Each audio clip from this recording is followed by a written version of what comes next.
ये कहानी है एक 32 साल के आदमी की जिसका नाम है काफका हिविनो, जिसने अपने बचपन के दोस्त के साथ वादा किया था कि वो दोनों बड़े होकर मॉन्स्टर हंटर बनेंगे। लेकिन काफका के इतने ट्रायल देने के बाद भी वो उसमें फेल हो जाता है, जिसके बाद वो मॉन्स्टर क्लीनिंग के जॉब में लग जाता है, जिस काम से वो बिल्कुल भी खुश नहीं था क्योंकि उसको मॉन्स्टर की गंदी सी बॉडी के डिफरेंट पार्ट्स को साफ करना पड़ता था। अब ऐसे मॉन्स्टर को मारने के लिए यहाँ एक स्पेशल फोर्स बनाई गई है ताकि वो लोग नॉर्मल लोगों को इन मॉन्स्टरों से बचा सके। लेकिन एक दिन अचानक काफका खुद ही एक मॉन्स्टर बन जाता है। तो अब देखना ये है कि मॉन्स्टर बनने के बाद आखिर काफका के लाइफ में क्या चेंजेस आते हैं। चलिए देर ना करते हुए स्टार्ट करते हैं आज के इस वीडियो को। इस एनिमे के स्टार्टिंग में हमें एक सिटी को दिखाया जाता है जहाँ पर कुछ लोग इस सिटी पर नजर रख रहे होते हैं ताकि अगर यहाँ पर कोई भी प्रॉब्लम आए तो वो लोग यहाँ के लोगों को बचा सके। और अचानक हम देखते हैं कि एक बड़ा सा मॉन्स्टर समुद्र की गहराइयों से निकलते हुए शहर में घुस जाता है और बहुत तबाही मचाने लगता है। और इसके बाद इस मॉन्स्टर को रोकने के लिए वहाँ पर काफी ज्यादा हेलीकॉप्टर आने लगते हैं जो कि उस मॉन्स्टर पर काफी सारा गोलियां चलाने लगते हैं।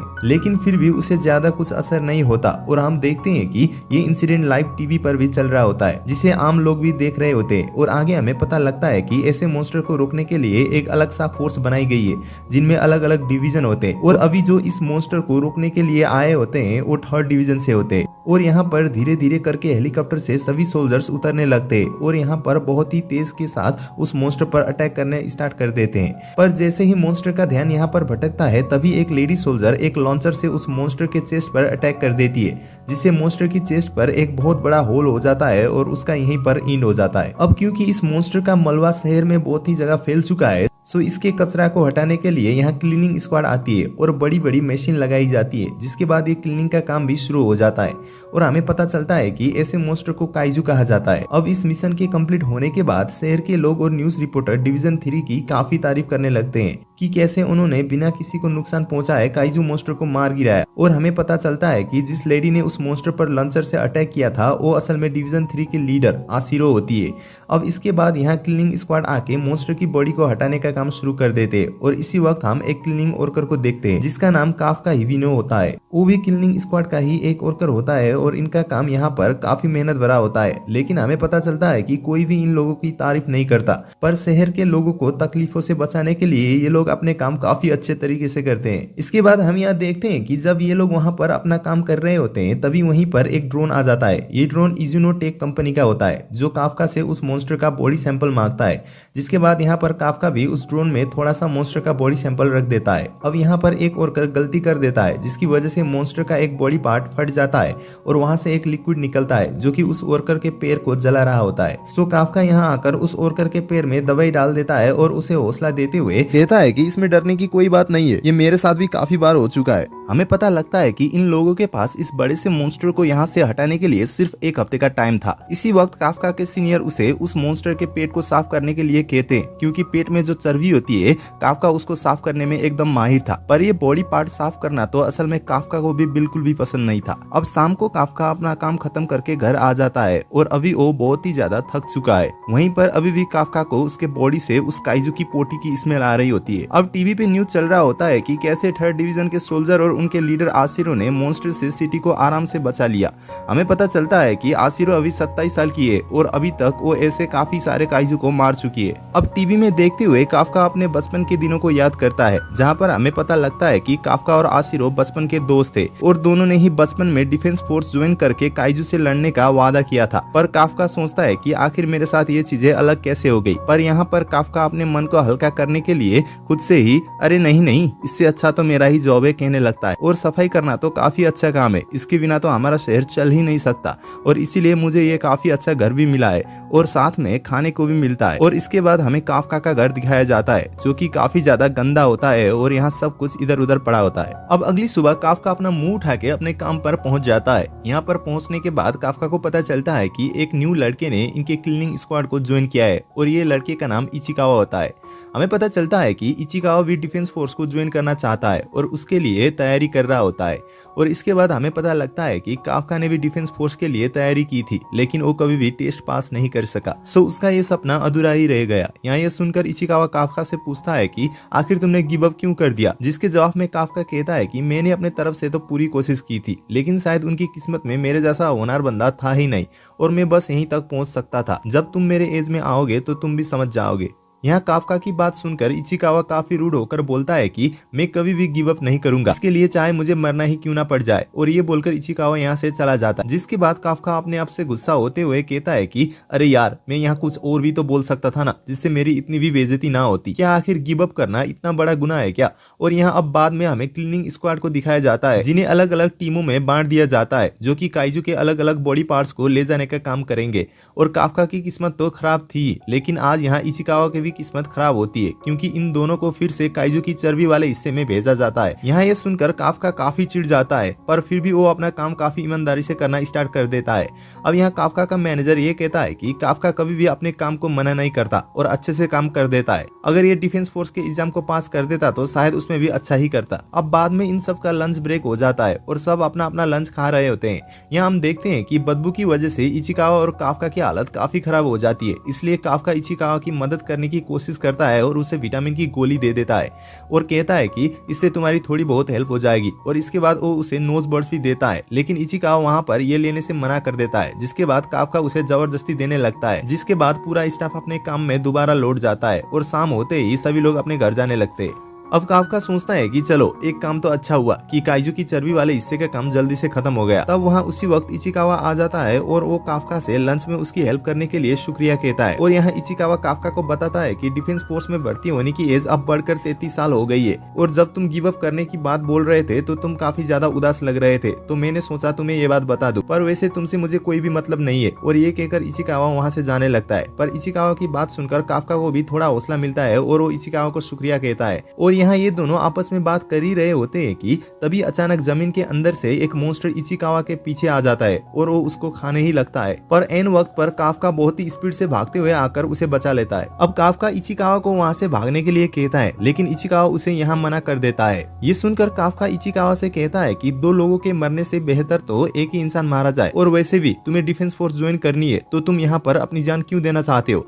अब ये सुनकर इचिकावा वहाँ से भागने लगता है। अब यहाँ काफका उस मॉन्स्टर को अपनी तरफ अट्रैक्ट करने लगता है।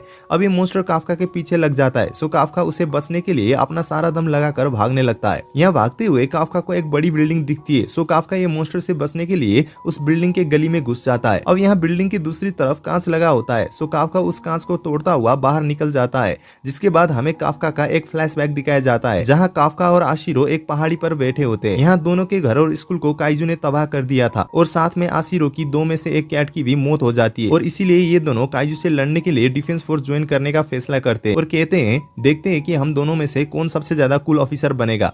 और अब कहानी प्रेजेंट में आ जाती है। काफका यहाँ बिल्डिंग में से छलांग लगाकर बाहर निकल जाता है, पर वो मॉन्स्टर भी फिर से काफका के पीछे लग जाता है। यहाँ पर अब काफका एक लोहे की रॉड से उस मॉन्स्टर के पैर में हमला करने की सोचता है, लेकिन मॉन्स्टर अपने पंजे से काफका के ऊपर अटैक कर देता है, जिसके बाद काफका घायल हो जाता है। और यहाँ पर काफका सोचता है कि आखिरकार ये कैसे हो गया, मुझे तो डिफेंस फोर्स ज्वाइन करनी थी। अब मॉन्स्टर फिर से दोबारा काफका के ऊपर अटैक करता है, लेकिन यह काफका बड़े पत्थरों के बीच में फंसा हुआ था, जिसकी वजह से काफका के पैर पर चोट लगी थी और उसकी वजह से वो भाग भी नहीं सकता। अब यह मॉन्स्टर काफका को खाने ही वाला होता है, पर तभी वहाँ पर इचिकावा आकर मॉन्स्टर के मुंह में हमला कर देता है, जिसकी वजह से मॉन्स्टर थोड़ा घायल हो जाता है। यहाँ काफका के पूछने पर इचिकावा काफका से कहता है कि मैंने डिफेंस फोर्स को बता दिया है और वो लोग यहाँ आते ही होंगे, पर यहाँ काफका इचिकावा को यहाँ क्यों आए हो, चले जाओ कहता रहता है। जो सुनकर इचिकावा काफका से कहता है कि अगर इस हालत में मैं तुम्हें अकेला छोड़ देता हूँ तो मैं कभी भी डिफेंस फोर्स ज्वाइन नहीं कर पाता। अब इचिकावा की बात सुनकर काफका को अपना पास्ट याद आता है, जब वो डिफेंस फोर्स के एग्जाम में फेल हो गया था। और यहाँ काफका सोचता है कि मैं आज भी काफी ज्यादा कमजोर हूँ, मैं उस वक्त भी किसी को नहीं बचा पाया था और आज मैं अपने कोवर्कर को भी बचा नहीं पा रहा हूँ। और यहाँ ये सोचकर काफका काफी ज्यादा जोर से चिल्लाने लगता है। और यहाँ तभी अचानक से एक बहुत बड़ा व्हाइट टाइगर ये मॉन्स्टर को हमला कर देता है और प्लग झपकते ही मॉन्स्टर को मार गिराता है। हमें पता चलता है कि ये टाइगर आशिरो का है। और यहाँ अब आशिरो अपने साथियों से इन दोनों का ध्यान रखने के लिए कहती है और खुद से ही उस एरिया में दूसरे मॉन्स्टर की तलाश में निकल जाती है। अब आशिरो को यहाँ पर देखकर काफका काफी ज्यादा शॉक हो जाता है। और इसके बाद अगले सीन में हमें हॉस्पिटल को दिखाया जाता है, जहाँ पर काफका बेड पर लेटा हुआ आशिरो और उसके कैट के बारे में सोच रहा होता है। अब मीना काफी दमदार हो गई है और अब उसने मुझे बहुत ही पीछे छोड़ दिया है। हम देखते हैं कि साइड वाले बेड में इचिकावा होता है जो काफका को अपने जान बचाने के लिए शुक्रिया बोलता है और कहता है कि तुम उस टाइम काफी ज्यादा कूल लग रहे थे और मुझे लगता है कि तुम्हें डिफेंस फोर्स ज्वाइन करने का फिर से ट्राई करना चाहिए। अब इचिकावा की बातों को सुनकर काफका यहाँ मोटिवेट हो जाता है और अपने और आशिरो के बीच के ये प्रॉमिस को याद करते हुए थोड़ा आंसू बगाता है और अब से डिफेंस फोर्स ज्वाइन करने के लिए जी जान लगाने का वादा करता है। और यहाँ काफका ये सब सोच ही रहा होता है कि तभी वहाँ पर एक उड़ने वाला छोटा सा मॉन्स्टर आ जाता है और यहाँ काफका को देखकर वो मॉन्स्टर कहता है कि मैंने आखिरकार तुम्हें ढूंढ ही लिया। और ऐसे कहते ही ये मॉन्स्टर काफका के अंदर घुस जाता है जिससे अब काफका दर्द के मारे काफी ज्यादा तड़पने लगता है। और यहाँ काफका के ऐसे दर्द भरी आवाज सुनकर इचिकावा भागते हुए काफका की तरफ जाता है, पर वहाँ पर एक काइजू खिड़की पर बैठा हुआ था और हमें पता लगता है कि ये तो हमारा काफका ही है जो कि अब पूरी तरह से एक काइजू बन चुका है। यहाँ काफका को ऐसा देखकर इचिकावा काफी ज्यादा डर जाता है, लेकिन यह काफका इचिकावा को समझाता है कि अरे यार ये तो मैं हूँ। इसी वक्त इचिकावा के अलावा एक बूढ़ा इंसान भी काफका को ये रूप में देख लेता है और डर के मारे वो डिफेंस फोर्स को कल लगा देता है। अब ये देखकर इचिकावा और काफका यहाँ से भागने का फैसला करते हैं और इसके बाद हमें आशिरो और काफका का बचपन दिखाया जाता है जहाँ ये दोनों काइजू से लड़ने की टेक्निक के बारे में पढ़ रहे होते हैं। यहाँ काफका कहता है कि काइजू से लड़ने के लिए हमें सबसे पहले उनके पैरों पर हमला करना चाहिए जिससे हम उन्हें बांध पाए और वो भाग न सके। आशिरो कहती है कि जब भी मैं काइजू से लड़ने के बारे में सोचती हूँ जो कि काफी ज्यादा बड़े होते तो मैं अपने आप डर जाती हूँ, जिस पर काफका कहता है कि तुम्हें डरने की कोई बात नहीं है, मैं हमेशा तुम्हारा साथ रहूंगा। और यहाँ हम देखते हैं कि प्रिजन में ये सब बातें आशिरो नहाते हुए याद कर रही होती है और यहाँ पर आशिरो काफका को याद करते हुए झूठा सोचती है। अब यहाँ इसी वक्त आशिरो को फोन आता है जहाँ उसे हॉस्पिटल वाले काइजू के बारे में बताया जाता है जिसे लोगों ने देखा था और यहाँ ये काइजू असल में काफका ही होता है। अब यहाँ आशिरो अपने टीम को काइजू से लड़ने के लिए रेडी होने को बोलती है। अब हमें फिर से पास्ट का सीन दिखाया जाता है जहाँ आशिरो काफका की एक्टिंग करते हुए काफका ने उसे जो डायलॉग कहा था उसी को रिपीट करके हंसते हुए काफका से कहती है कि आखिर तुम कितने महंगा पड़ते हो काफका।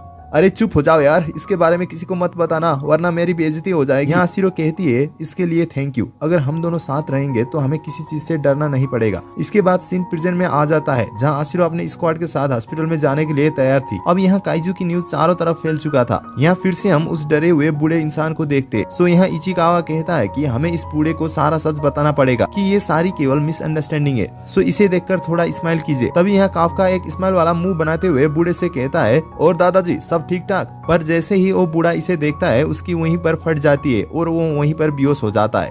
यहाँ काफका उसे चेक करने के लिए उसके पास जाने लगता है, पर जैसे ही वो दीवार पर हाथ रख देता है ये दीवार पूरी तरीके से टूट जाती है और ये देखकर वो भी यहाँ पर काफी ज्यादा हैरान हो जाता है। यहाँ काफका डरते हुए कहता है कि क्या ये मैंने किया है, यानी मैं पूरी तरीके से काइजू बन चुका हूँ। अब यहाँ ये सारी आवाज सुनकर बाकी के लोग भी बाहर आने लगते हैं। यहाँ अब डिफेंस फोर्स आने वाली थी, सो ये लोग यहाँ से भागने का डिसाइड करते हैं। लेकिन जब काफका भागने के लिए विंडो खोलने जाता है तो वो अपने हाथ से सारे विंडो को ही उड़ा देता है, जिसे देखकर वो शॉक होता है और अरे वेट, क्या ये मेरी वजह से हो गया क्या? ओ अरे यार, अब मैं क्या करूं? आखिर मुझ में इतनी पावर आ कहां से रही है? तभी अब इचिकावा उसको वहां से भागने के लिए कहता है। सो ये लोग विंडो से जंप करके भागने लगते हैं। अब आशिरो का एक टीम मेंबर उसे बताता है कि काइजू हॉस्पिटल से भाग चुका है और वो दूसरे ही जगह पर जा रहा है। अब यहाँ इचिकावा भागते हुए सोच रहा होता है कि अरे यार, आखिर यहाँ क्या चल रहा है? आखिर ये काइजू कैसे बन गए, या ये पहले से ही काइजू थे? अरे कहीं मेरा सीनियर एक इच्छाधारी काइजू तो नहीं है ना? मुझे एक चीज कंफर्म करनी है सर, क्या आप अभी भी पूरे होश आवाज में है ना? काफका यहाँ कहता है कि अरे यार, मुझे तो खुद ही नहीं पता मेरे साथ क्या हो रहा है। और यहाँ काफका का नया रूप देखकर इचिकावा पूछता है कि सर आखिर अब ये क्या है, क्या ये कोई स्पेशल मोड है क्या? काफका कहता है कि अरे यार, ये तो मैं खुद भी जानना चाहता हूँ। तभी काफका के मुंह में से एक चीज बाहर आती है जो तार पे बैठे हुए एक पक्षी को पकड़कर खाने लगती है। यहाँ काफका कहता है कि देखो इचिकावा, मैं एक पक्षी को जिंदा खा रहा हूँ। तभी इचिकावा चिल्लाते हुए कहता है कि अरे यार, ये क्या कर रहे हो, ये तो बहुत ही बेकार है। और यहाँ तभी काफका अपने नॉर्मल फॉर्म में आ जाता है। अब यहाँ भागते हुए काफका को जोर से सुसु लग जाती है और यहाँ अचानक उसके शरीर के निप्पल से वो खुद ब खुद हल्का हो जाता है। उसे भी पता नहीं चलता आखिर ये कैसे हो रहा था। और भाई साहब, ये देखकर ये दोनों ही शॉक हो जाते हैं और कहते हैं कि अरे यार, ये कहाँ से निकल रहा है? इसके बाद काफका वहीं पर बैठ जाता है और कहता है कि इसके बाद तो मेरी कोई भी इज्जत नहीं बची, इससे अच्छा तो मैं मर ही जाता हूँ। प्लीज इचिकावा, मुझे मार ही डालो। अरे आपको यहाँ पर बाकी चीजों पर भी ध्यान देना चाहिए, हमें जल्दी से निकलना होगा। इचिकावा, मुझे तुम ये बताओ कि क्या मैं इस हालत में डिफेंस फोर्स ज्वाइन कर पाऊंगा क्या? बिल्कुल भी नहीं। इस टाइम आप वो बन चुके हैं जिसे डिफेंस फोर्स लोगों को बचाते। वो लोग तो आपको देखते ही मार डालेंगे। अरे क्या, मुझे लगा ही था। लेकिन एक मिनट रुको, इसका मतलब कि क्या मैं अब डिफेंस फोर्स कभी भी ज्वाइन नहीं कर पाऊंगा? लेकिन आखिर ऐसा क्यों हो गया? क्योंकि मैंने अभी अभी तो आशिरो तक पहुंचने के लिए जी जान लगाने का प्रॉमिस किया था, लेकिन ऐसे में डिफेंस फोर्स तो ज्वाइन ही नहीं कर सकता। चलिए सर, यहाँ पर चलते हैं। है, यहाँ कोई भी नहीं है, यहाँ हम सेफ रहेंगे, हमें यहाँ कोई भी ढूंढ नहीं पाएगा। अब तभी काफका को कुछ चीज महसूस होने लगती है। यहाँ इचिकावा पूछता है कि क्या डिफेंस फोर्स यहाँ पर आ गई है क्या? नहीं, कुछ अजीब सी चीज अंडरग्राउंड से आ रही है और ये एक काइजू है। अब यहाँ तभी थोड़ी दूर पे ही एक काइजू अपीयर हो जाता है, जिसके बारे में डिफेंस फोर्स को भी पता लग जाता है। यहाँ ये जानकर आशिरो कहती है कि टीम 2 पुराने काइजू की तरफ जाएंगे और हम न्यू काइजू की तरफ जाएंगे। अब यहाँ काफका कहता है कि ये उसी तरीके का काइजू है जिसने हम पर हमला किया था। क्या? सो इसका मतलब आप ये भी बता सकते हो? सो शायद अब इसके आने से हमारी तरफ कम लोग आएंगे, इसका मतलब हम आसानी से छुप सकते हैं। शुक्र है ये काइजू आने से पहले आपकी आ जाने की वजह से उन लोगों ने ये जगह खाली करवा दी थी, सो शायद अब कोई भी खतरे में नहीं होगा। अब ये दोनों लोग छुपने के लिए जाने लगते हैं, पर तभी हमें एक सीन दिखाया जाता है जहाँ पर एक छोटी सी बच्ची की माँ मलबे के नीचे दब चुकी थी और यहाँ वो छोटी सी बच्ची जोर जोर से रोकर उन्हें निकालने की कोशिश कर रही थी।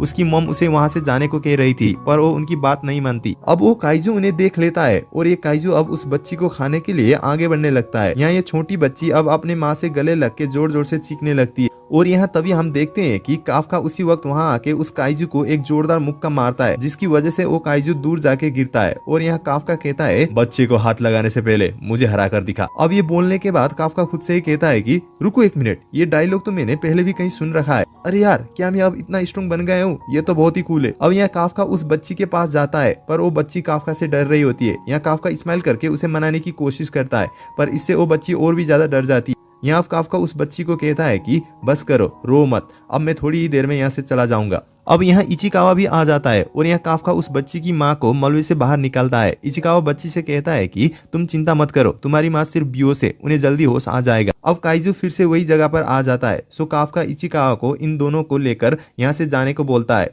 यहाँ काफका एक जोरदार पंच मार के उस काइजू को वहीं पर खत्म कर देता है, जिसकी वजह से वहाँ खून की बारिश होने लगती है।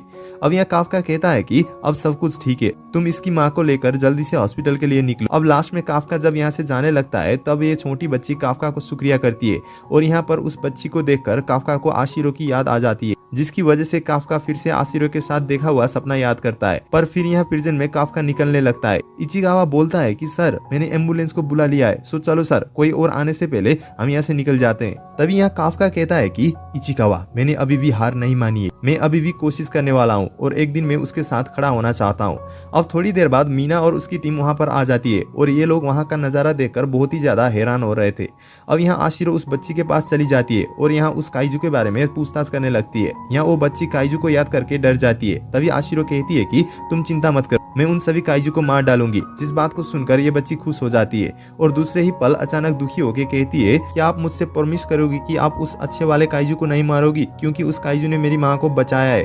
अब ये सुनकर आशिरो काफी ज्यादा हैरान हो जाती है। इसके बाद हमें 3 महीने बाद का सीन दिखाया जाता है, जहाँ विटनेस को लेकर काफका का एक इमेज तैयार किया जाता है, जहां न्यूज में न्यूज एंकर बताते हैं कि इस काइजू को डिफेंस फोर्स ने एक कोड नेम दिया है और वो लोग इसे काइजू नंबर 8 बुला रहे हैं, जिससे अभी भी डिफेंस फोर्स तलाश नहीं कर पाई है। ये न्यूज देखते हुए इचिकावा सोचता है कि 3 महीने पहले सर ऐसे काइजू बने जो डिफेंस फोर्स से बचकर भाग पाए और अब सारी डिफेंस फोर्स उन्हें ढूंढने में लगी है। तब इचिकावा का मैनेजर कहता है कि इचिकावा, तुम्हारे और काफका के लिए एक मेल आया और काफका काम में जल्दी ही चला गया, सो क्या तुम उसको भी ये दे सकते हो क्या? इचिकावा इसके लिए मान जाता है। यहाँ पर एक बंदा कहता है कि अब वो टाइम आ चुका है। दूसरा बंदा कहता है कि वही टाइम ना जब काफका हर साल एग्जाम देता है। पहला बंदा कहता है कि हाँ, तुमने सही कहा, सो इसलिए हमें उसे हर साल चीयर करना पड़ता है। अब इचिकावा देखता है कि वो डिफेंस फोर्स के पहले टेस्ट के राउंड में पास हो गया था, जिसे देखकर बाकी लोग भी खुश हो जाते हैं और बाद में बाहर आकर इचिकावा काफका का रिजल्ट देखता है, जिसको देखने के बाद वो भी काफी ज्यादा खुश हो जाता है।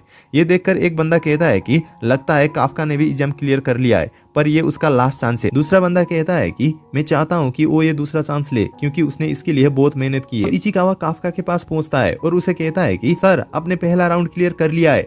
यहाँ हम काफका को काइजू के रूप में देखते हैं, जो कि नाश्ता कर रहा होता है। ये देखकर इचिकावा उसको जोर से लात मारते हुए उसे डांटने लगता है। काफका कहता है कि ये मेरी गलती नहीं है, अभी भी मैं अपने आप को पूरी तरीके से कंट्रोल नहीं कर पाता। तो क्या मैं अब ठीक लग रहा हूँ? आप अब भी नॉर्मल नहीं हुए, कम से कम अपने दांतों को तो देख लीजिए। जब मैं ऑफिस में था तो आप न्यूज में छाए हुए थे, सो अब आपको बहुत ज्यादा केयरफुल रहना होगा। अब यह काफका माफी मांगने लगता है। अब हमें एक पास का सीन दिखाया जाता है, जहां हमें पता लगता है कि बाद में ये लोग हॉस्पिटल पहुंच जाते हैं और सबसे कहते हैं कि जब काइजू यहाँ आया था तो हम लोग छुप गए थे। इनकी बातों को भी सभी लोगों ने सच मान लिया था। अब इचिकावा काफका को वो खुशखबर सुनाता है, जिसको देखकर काफका कुछ ज्यादा रिएक्ट नहीं करता। यहाँ इचिकावा कहता है कि मुझे तो लगा था कि इसे देखकर आप खुशी से झूम उठोगे, जाओगे। इस पे काफका कहता है कि फर्स्ट राउंड तो मैं हमेशा ही आसानी से पार कर लेता हूँ, मैं हमेशा अटकता हूँ उसी सेकंड राउंड में। जिसे सुनकर इचिकावा कहता है कि आपको इस पे इतना गर्व क्यों हो रहा है और क्या अब आप ये करने वाले हो, क्या आप इस बॉडी के साथ सेकंड राउंड देने जाओगे? आपको देखकर तो बिल्कुल भी ऐसा नहीं लग रहा है, लेकिन सेकंड राउंड में आपके चारों तरफ ऑफिसर रहेंगे और अगर आप वहाँ कन्वर्ट हुए तो